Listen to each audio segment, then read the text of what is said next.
2. El temor a sanar. ¿Es atemorizante sanar? Sí, para muchos lo es.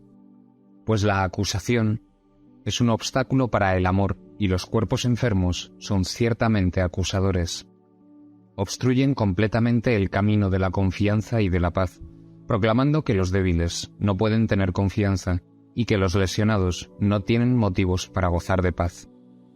¿Quién que haya sido herido por su hermano podría amarlo aún y confiar en él? Pues su hermano lo atacó y lo volverá a hacer.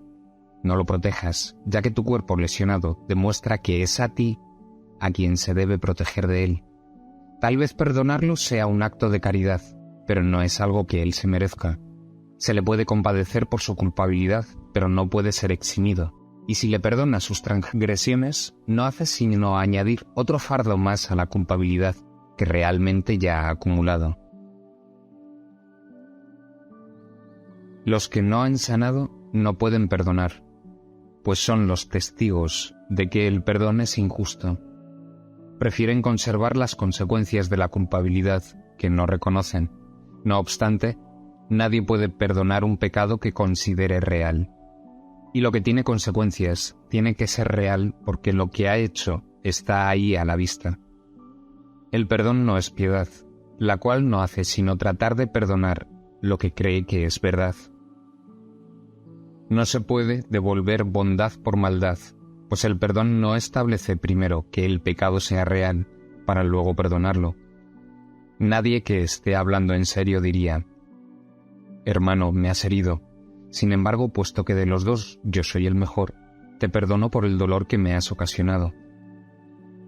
Perdonarle y seguir sintiendo dolor es imposible, pues ambas cosas no pueden coexistir. Una niega a la otra y hace que sea falsa. Ser testigo del pecado y al mismo tiempo perdonarlo es una paradoja que la razón no puede concebir, pues afirma que lo que se te ha hecho no merece perdón. Y si lo concedes, eres clemente con tu hermano, pero conservas la prueba de que él no es realmente inocente. Los enfermos siguen siendo acusadores. No pueden perdonar a sus hermanos, ni perdonarse a sí mismos. Nadie sobre quien el verdadero perdón descanse puede sufrir, pues ya no exhiben la prueba del pecado ante los ojos de su hermano.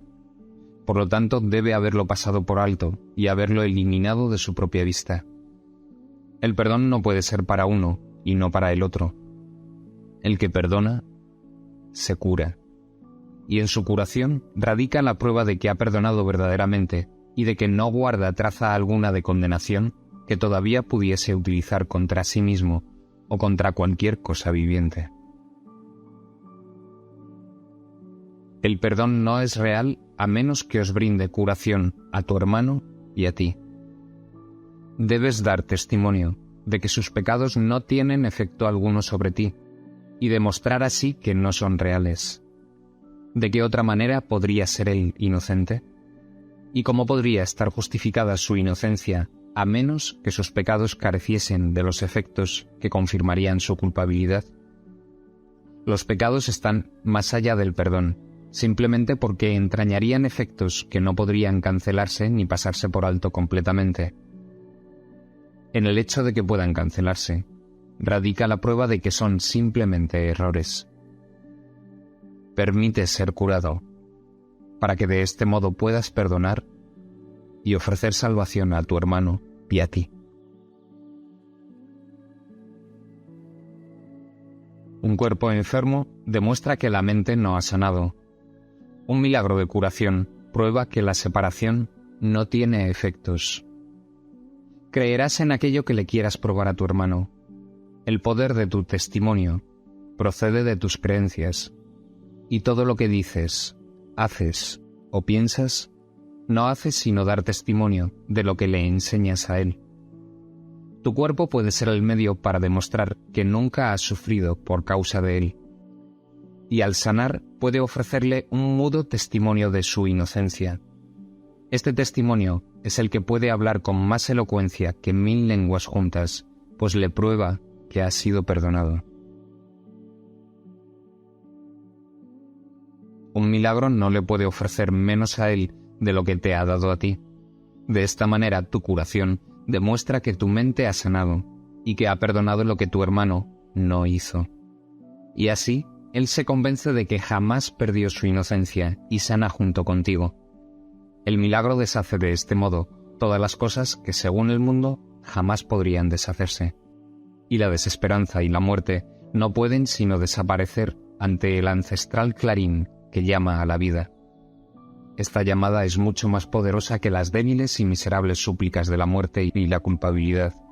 La ancestral llamada que el Padre le hace a su Hijo y el Hijo a los suyos será la última trompeta que el mundo jamás oirá. Hermano, la muerte no existe. Y aprenderás esto cuando tu único deseo sea mostrarle a tu hermano que él jamás te hirió. Él cree que tiene las manos manchadas de tu sangre y por lo tanto que está condenado. Mas se te ha concedido poder mostrarle, mediante tu curación, que su culpabilidad no es sino la trama de un sueño absurdo. Cuán justos son los milagros, pues os otorgan a ti y a tu hermano el mismo regalo de absoluta liberación de la culpabilidad. Tu curación os evita dolor a ti y a él, y sanas porque le deseaste el bien. Esta es la ley que el milagro obedece. La curación no ve diferencias en absoluto. No procede de la compasión, sino del amor. Y el amor quiere probar que todo sufrimiento no es sino una vana imaginación, un absurdo deseo sin consecuencia alguna. Tu salud es uno de los resultados de tu deseo de no ver a tu hermano con las manos manchadas de sangre, ni de ver culpabilidad en su corazón apesadumbrado por la prueba del pecado. Y lo que deseas se te concede para que lo puedas ver. El costo de tu serenidad es la suya. Este es el precio que el Espíritu Santo y el mundo interpretan de manera diferente. El mundo lo percibe como una afirmación del hecho de que con tu salvación se sacrifica la suya. El Espíritu Santo sabe que tu curación da testimonio de la suya y de que no puede hallarse aparte de ella en absoluto. Mientras tu hermano consienta sufrir, tú no podrás sanar. Mas tú le puedes mostrar que su sufrimiento no tiene ningún propósito ni causa alguna. Muéstrale que has sanado, y él no consentirá sufrir por más tiempo, pues su inocencia habrá quedado clara ante sus propios ojos y ante los tuyos. Y la risa reemplazará a vuestros lamentos, pues el Hijo de Dios habrá recordado que Él es el Hijo de Dios. ¿Quién tiene entonces miedo de sanar? Solo aquellos para quienes el sacrificio y el dolor de su hermano representan su propia serenidad. Su propia impotencia y debilidad sirven de base para justificar el dolor de su hermano. El constante aguijón de la culpabilidad que su hermano experimenta sirve para probar que él es un esclavo, pero que ellos son libres.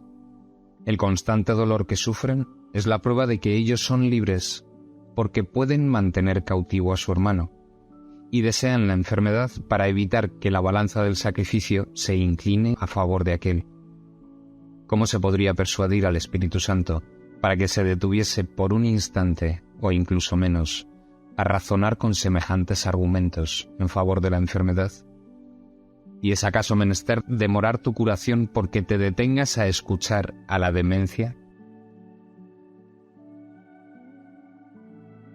Tu función no es corregir. La función de corregir le corresponde a uno que conoce la justicia, no la culpabilidad. Si asumes el papel de corrector, ya no puedes llevar a cabo la función de perdonar. Nadie puede perdonar hasta que aprende que corregir es tan solo perdonar, nunca acusar. Por tu cuenta, no podrás percatarte de que son lo mismo y de que por lo tanto no es a ti a quien corresponde corregir. Identidad y función son una misma cosa, y mediante tu función te conoces a ti mismo. De modo que si confundes tu función con la función de otro, es que estás confundido con respecto a ti mismo y con respecto a quién eres. ¿Qué es la separación, sino un deseo de arrebatarle a Dios su función y negar que sea suya?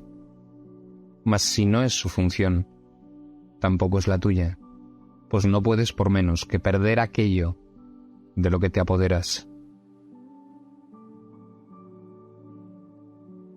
En una mente escindida, la identidad no puede sino dar la impresión de que está dividida. Nadie puede percibir que una función está unificada si ésta tiene propósitos conflictivos y objetivos diferentes. Para una mente tan dividida como la tuya, corregir no es sino una manera de castigar a otro por los pecados que tú crees son tus propios pecados, y de este modo el otro se convierte en tu víctima, no en tu hermano, diferente de ti por el hecho de ser más culpable, y tener por lo tanto necesidad de que lo corrijas al ser tú más inocente que él. Esto separa su función de la tuya, y os da a ambos un papel diferente, y así no podéis ser percibidos como uno y con una sola función, lo cual querría decir que compartís una misma identidad y un solo objetivo.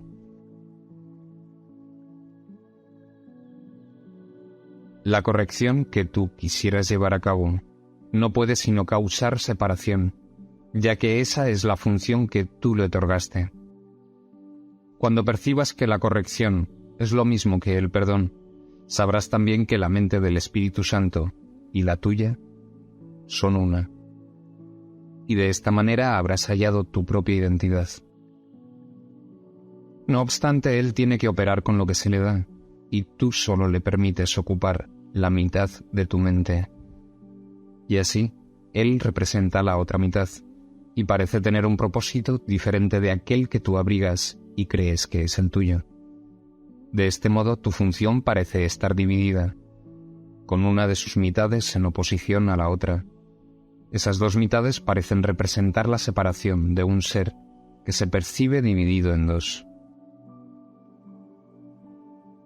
Observa cómo esta percepción de ti mismo no puede sino extenderse, y no pases por alto el hecho de que todo pensamiento se extiende porque ese es su propósito, debido a lo que realmente es.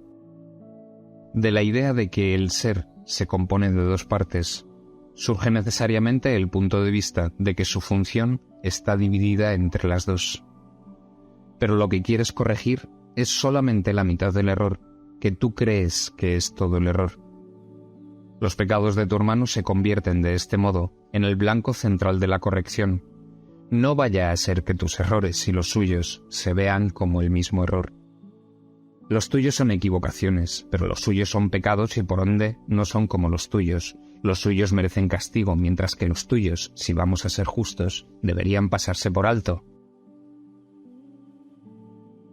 De acuerdo con esta interpretación de lo que significa corregir, no podrás ver tus propios errores, pues habrás trasladado el blanco de la corrección fuera de ti mismo, sobre uno que no puede ser parte de ti mientras esa percepción perdure.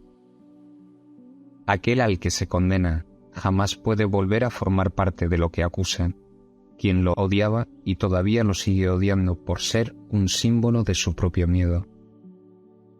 He aquí a tu hermano, el blanco de tu odio, quien no es digno de formar parte de ti y es por lo tanto algo externo a ti, la otra mitad, la que se repudia. Y solo lo que se deja privado de su presencia se percibe como todo lo que tú eres. El Espíritu Santo tiene que representar esta otra mitad hasta que tú reconozcas que es la otra mitad. Y Él hace esto asignándoos a ti y a tu hermano la misma función, y no una diferente. Corregir es la función que se os ha dado a ambos, pero no a ninguno de vosotros por separado. Cuando la llevéis a cabo reconociendo que es una función que compartís, no puede sino corregir los errores de ambos. No puede dejar errores sin corregir en uno y liberar al otro. Eso sería un propósito dividido que por lo tanto no se podría compartir. Y así no puede ser el objetivo en el que el Espíritu Santo ve el suyo propio. Y puedes estar seguro de que Él no llevará a cabo una función que no vea y reconozca como propia, pues sólo así puede Él mantener la vuestra intacta, a pesar de vuestros diferentes puntos de vista con respecto a lo que es vuestra función. Si Él apoyase una función dividida, estaríais ciertamente perdidos.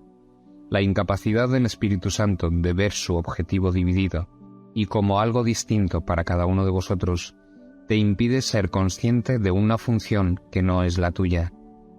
De esta manera, la curación se os concede a los dos. La corrección debe dejarse en manos de uno que sabe que la corrección y el perdón son lo mismo. Cuando solo se dispone de la mitad de la mente, esto es incomprensible. Deja pues la corrección en manos de la mente que está unida y que opera como una sola, porque su propósito es indiviso y únicamente puede concebir como suya una sola función. He aquí la función que se le dio, concebida para que fuese la suya propia y no algo aparte de aquello que su dador todavía conserva, precisamente porque es una función que se ha compartido. En el hecho de que Él acepte esta función, residen los medios a través de los cuales tu mente se unifica. Este único propósito unifica las dos mitades de ti, que tú percibes como separadas, y cada uno perdona al otro, a fin de poder aceptar su otra mitad como parte de sí mismo.